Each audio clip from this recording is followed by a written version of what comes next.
What's up, Internet? What's up? What's up? Hey, what's up? Hey. Go crazy with taking. We're talking. We're the Partridge Family. I'm Partridge. I'm the rest of them. He's the pear tree. Yeah. Merry Christmas, Internet. We're D-Minus Chats, and I'm Greg. I'm Brian. We're doing a new segment. It's called Back to the Future, and in this segment, we're reviewing the new Tool album. Did you know Tool had a new album? Hey, crazy. It just dropped. Just dropped. I know. I mean, 10,000 Days was released in 2006. Right. And then all these years go by, fans are wondering, hey, when's the new Tool album? We haven't even heard anything. And then Tool's like, surprise! Surprise! We Whoa. dropped it! And it's crazy! It's crazy! And it's called Polydactyly. And what did you think of it? Well, it was pretty cool. I'm not saying that it totally measures up against their prior albums, but it definitely is better than all of them. Right. What is Polydactyly? What an interesting title. Yeah, I know, it's interesting. I looked it up because I wasn't completely sure. Apparently it's a condition that I think some tribes have in Africa where they have 12 fingers. And the cool thing about that is... It's probably some phantom limb bullshit. Phantom limb bullshit. It's crazy. Whatever they sing about. Whatever they sing. Phantom limb syndrome. Cool. Well, I thought this album was really cool because it did something which they don't normally do, which is kind of at certain points regress in their sound. You know, I thought that was really cool. Yeah. There's a few songs on here which were actually a little harder and reminded me of parts of like Opiate and Undertow. Particularly the song Dendroglyph. Because on Dendroglyph, it sounded like what they did on Cold and Ugly, like where they had the power chords and stuff like that. That's a great riff. It's nice, I love right? that riff. Yeah, I love it too, man. It's crazy. Did you find like anything like that? Yeah, I did. Yeah, there's a couple of them. Well, a very aggressive track reminded me. Well, actually, two tracks reminded me actually of "Hooker with a Penis," which is my favorite. One of my favorites. I love that song. Enema. Right. Yeah. Brick Scrape. Right. Yeah. Dude, that song is so good. Brick Scrape is so good. I forgot about that one because it's kind of short. It's about 4.5. You know. For Tool, that's pretty short. Right.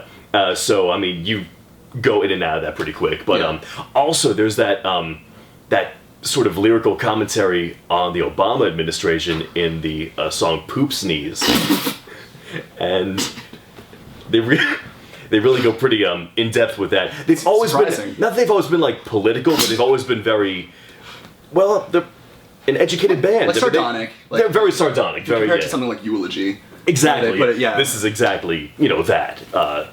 Surprising. Yeah. I didn't really expect them to be political. I know they don't really always venture into that, but I mean, typically. But in their sardonic nature, it's not entirely surprising. Yeah, definitely. It was well executed, though, I thought. And up against some of the harder tracks like that, they didn't neglect the mathier tracks because not at all. I mean, come on. Like on the opening track, which I thought was fucking awesome. It was what's it? Syntax. On Syntax, they what was really interesting because they always tend to have really interesting opening segments. What's cool about Syntax is I checked it out a little bit. I delved a little deep into the track, and actually, what that sound is that you hear in the beginning, it's a field recording of two cows played backwards. Okay, that's what it was. It reminded me of like The Grudge, you know. Right? Exactly. With a weird sound at the beginning. Yeah, and then it gets a little madder. You know, Adam Jones on that is just like killing it. With 7-8 riffs that he does. Continually kills it with the riffs. He's one of my favorite guitarists. He's great. Yeah, I love him. The math aspects continue on Flames of Calgary. Right. I enjoyed that one quite a bit. Lyrically, it reminded me of like H, like one of those negative interpersonal interactions. Really like emotional ones. Mm-hmm. Right. There's and even against those where it does have that sort of like stark Tool sound where it is like emotional but poetic. Mm-hmm. They what was cool. Another thing that was interesting about this album and. Because they continually surprise me. Like, I got into them before they dropped 10,000 Days, and I was like, oh, Enema's different than Lateralis, which is different than Undertow. And they dropped 10,000 Days, and I was like, this is still different than these. They never sacrifice quality. Never. Which is great. I mean, even, as years progress and everything. Right. And what's cool about some of these tracks is I picked up a copy personally, and in the liner notes for the song Pascal's Triangle, what they did was they actually credited Alvin Lucier as the sound experimentalist from the 50s. Really? Yeah, they really fucking did. Because that song it sounds just like a static tone, but actually what it is, it's a picture of Maynard James Keenan's vineyard, converted it into sound, and Paul stretched for 25 minutes. Jesus Christ. That's why it sounds so weird. Okay, I you might didn't not know notice that. it's like 25 minutes because it kind of goes quick. It's kind of a nice, tone. But like the way it has a little bit of a weird, that's Pascal's triangle. So fun fact for you Tool fans. It basically Trivia. is one tone, though. It is, which is so cool about it. I thought that was really unique. Any other? Well, if we're going on the ambient nature, we can't neglect the 16-minute closer. Right. Sun salutation in the present tense. Right, Where yeah. at the very end, Maynard repeats the line, "I'm doing this now. I'm doing this now. I'm doing this now." And of course, Danny Carey does the marimba hand percussion that is not neglected at all. "I'm doing this now. I'm doing this now," says Maynard. And I think that the concept of repeating the phrase was a theme on Polydactyly, because especially there is no possible way for you to ignore the song Supercision, because what happens on that song, of course, it becomes so percussive in nature. Because what happens is the other song that they credited to a famous composer of the 20th century is they kind of threw that Steve Reich homage in there. Yeah, with that Come Out, yeah. Come Out, where they repeated the phrase, why would Whittle Willie wet his whistle with wild worship? Over and over, but it's slightly off, so it becomes just like a percussive element over and over, and it's just sound. It's just sound. But while we're on the ambient tracks, and the ones that are a little more advantageous, I would be fucking pissed if I didn't mention the song Light Blue Patterns in Harmonious Resonance. How could I? I mean, it was a lighter one, but it had a cool dueling bass part. And it was nice because the dueling bass was cool. That's kind of what kept. And you know who was the other bassist? Paul Diamore. From Really? from their first albums. So Oh, it was cool, both wow. I know. That's awesome. There were two bassists and that was really cool to see. I thought it was O'Teal Burbage, but it's not. No, it's not. Cool. Hinduism with them, Right. because I know Kinda weird. they sing a lot about philosophies and everything. Psychology. And they are an educated band, which is cool. They do a lot of reading, obviously. But how do they, in their past albums, because you have a huge history with Tool, yeah, have they really touched upon Hinduism much at all, or lyrically? They tend to, but kind of from a really stupid, contrived, Americanized, new age sort of perspective. It's not legitimate at all. It's very fucked up.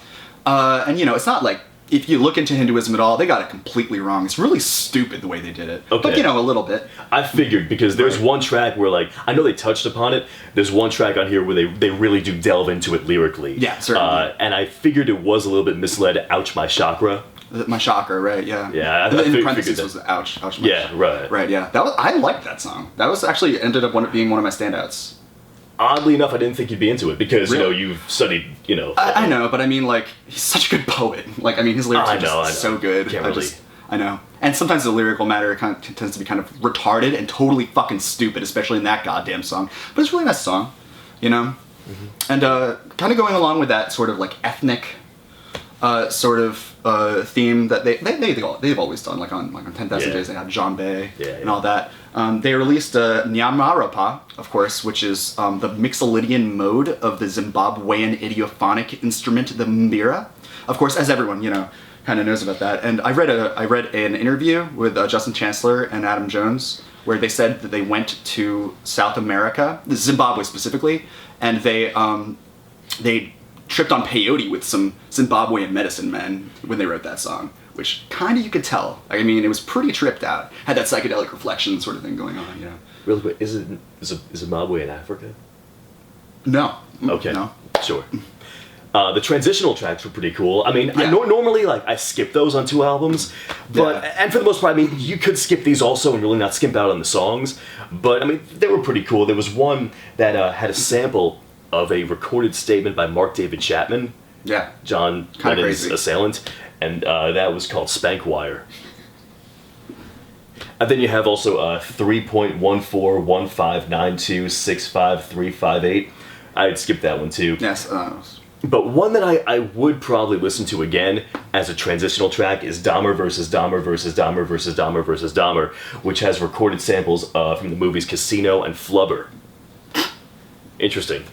Unique for Tool, because they're not typically sample based, And when they are, it's usually like in jokes. Oh, yeah, Or yeah. you know, things they get from really obscure places. Superstition is personally my, like as I've mentioned, is probably my personal favorite transitional track. But I mean, what was really cool, I got the special edition. Oh, when cool. I bought it. Oh, So nice. All right. It was a double album, and which was, I mean, the first album they always like fill the CD like to the brim with songs, and the second one, which is full 80 minutes of just fucking complete silence. It was called Time Cube. It's a really, I'd like to revisit that one again. There's no Okay. sound on it at all. It's actually, and I looked at the back of it and I compared it to a blank CD. It's a blank CD. Oh. It says Time Cube on it, but it's Okay. a blank CD, which is really interesting.